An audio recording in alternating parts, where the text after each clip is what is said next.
بسم اللہ الرحمن الرحیم۔ السلام علیکم فرینڈز، میں حلیم طارق اور آپ دیکھ رہے ہیں ہیلتھ ٹپس حلیم طارق۔ اپنے چینل پر تمام دوستوں کو خوش آمدید کہتا ہوں۔ امید کرتا ہوں بالکل ٹھیک ٹھاک ہوں گے، مزے میں ہوں گے، نئے آسان اور انتہائی سستے ترین نسخے سے آپ لوگ مستفید رہیں گے۔ ویڈیو شروع کرنے سے پہلے تمام بہنوں بھائیوں سے ریکویسٹ ہے، جن لوگوں نے ابھی تک چینل کو سبسکرائب نہیں کیا، براہ کرم ویڈیو کو لائک کریں، شیئر کریں اور چینل کو ضرور سبسکرائب کریں تاکہ میری ہر نئی ویڈیو سب سے پہلے آپ کو مل سکے۔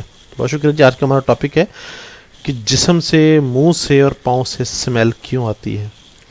دور جدید میں جہاں ایک سے بڑھ کر ایک اعلیٰ قسم کے پرفیومز، باڈی سپرے اور عطر وغیرہ موجود ہیں، ان کا استعمال بھی تقریباً ہر خاص و عام جگہ پر اب معمول بن چکا ہے۔ ایسے میں اگر کسی فرد کے جسم سے، منہ سے یا پاؤں سے یا جسم سے بدبو آنے لگے تو محفل میں شریک ہر فرد کو ضرورت سے زیادہ ناگوار گزرتا ہے، اور جس بھی فرد کے جسم سے بدبو یا منہ سے یا جسم سے بدبو آتی ہے اس کو اچھی خاصی شرمندگی کا سامنا کرنا پڑ سکتا ہے۔ آج کا ہمارا ٹاپک بھی منہ اور پاؤں کی بدبو کو دور کرنے کے متعلق اچھی اور زبردست قسم کی ٹپس کو اور احتیاطی تدابیر کو شیئر کرنا ہے آپ تک، تاکہ آپ بھی اس سے مستفید ہو سکیں۔ شروع کرتے ہیں جی۔ منہ اور پاؤں کی بدبو کا دیسی علاج۔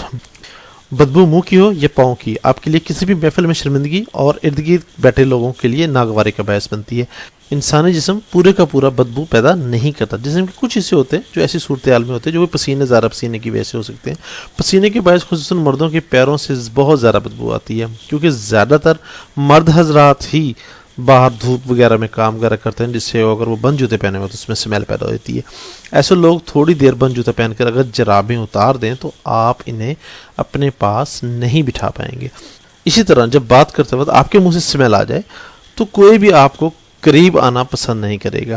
منہ اور پاؤں کی بدبو اگر دوسروں میں ناگواری کا احساس پیدا کرتی ہے تو سوچئے جس کے پاؤں یا منہ سے اسمیل آ رہی ہے اس کے لیے کتنی شرمندگی کا باعث ہوگا یا اس کا کیا حال ہوگا۔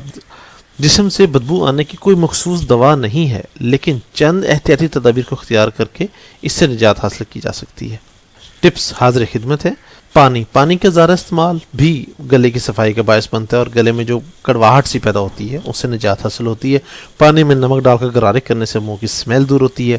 وٹامن سی، مالٹا، لیمو سمیت ترش پھل وٹامن سی سے بھرے ہوتے ہیں اور وٹامن سی سے ہمیشہ منہ کو تازہ رکھتے ہوئے اس میں بدبو پیدا نہیں ہونے دیتا۔ سیب، جب ہم سیب کو دانتوں سے کاٹتے ہیں تو تھوک پیدا ہونے کے نظام میں تحریک پیدا ہوتی ہے، جو کلی طور پر منہ کی صفائی کا فریضہ سر انجام لیتا ہے۔ دار چینی کی چائے، ماہرین کے مطابق دار چینی کی چائے منہ اور سانسوں کو مہکائے رکھتی ہے، لہٰذا دن میں ایک بار تو ضرور دار چینی والی چائے پئیں۔ پودینے کا استعمال منہ کی بدبو کے خاتمے کا نہایت ہی مؤثر ذریعہ ہے۔ آپ نے اکثر مختلف ٹوتھ پیسٹ کے اشتہارات میں بھی اس کا ذکر سنا ہوگا، تو اگر آپ منہ کی بدبو سے نجات حاصل کرنا چاہتے ہیں تو کھانے پینے میں پودینہ کے استعمال کو بڑھائیں۔ پاؤں کی بدبو دور کرنے کا خاص طریقہ۔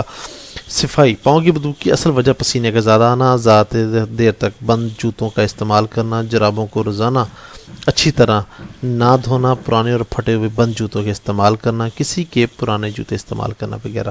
پاؤں کی بدبو کے باعث ہونے والی شرمندگی سے بچنے کے لیے سب سے پہلے احتیاطی تدبیر صفائی کا خاص خیال رکھنا چاہیے۔ اپنے پیروں کو خشک اور صاف رکھیں۔ نہانے کے بعد انگلیوں کے درمیان والی جگہوں کو بھی خصوصی طور پر خشک کریں۔ ایک ہی جوتا یا جراب پورا ہفتہ مت استعمال کریں۔ اگر آپ کے پاس مزید جوتے یا جرابیں نہیں ہیں تو جرابوں کو باقاعدگی سے اچھی طرح دھوئیں اور جوتوں کو کھلی فضا میں رکھیں۔ دافع بدبو پاؤڈر، پیروں کی بدبو کو ختم کرنے کے لیے ضروری ہے کہ دافع بدبو پاؤڈر یا اسپرے استعمال کریں اور جوتوں کو کسی بند جگہ پر مت پڑے رہنے دیں۔ کھلے جوتوں کا استعمال، اگر موسم اجازت دے تو ہمیشہ کھلے جوتوں کا استعمال کریں، یعنی سینڈل اور چپل وغیرہ کا زیادہ استعمال کریں۔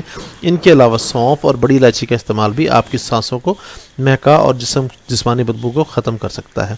بہت شکریہ جی۔ کسی بھی قسم کی مسئلہ یا پریشانی کی صورت میں یہ احتیاط شدہ دوا کے اصول کے علاوہ سے رابطہ کر سکتے ہیں۔ رابطہ نمبر دی جا چکا ہے۔ براہ مہربانی کوشش کریں رات کو 9 سے 10 بجے تک رات ہو گئے تاکہ آپ کی بات کو توجہ سن کر آپ کی بہترین رہنمائی کی جا سکے۔ بہت شکریہ، امید کرتا ہوں ویڈیو آپ کو ضرور پسند آئی ہوگی۔ آخر میں ویڈیو کو لائک کرنا، شیئر کرنا مت بھولیے گا۔ بہت شکریہ۔ السلام علیکم ورحمۃ اللہ وبرکاتہ۔ اللہ حافظ۔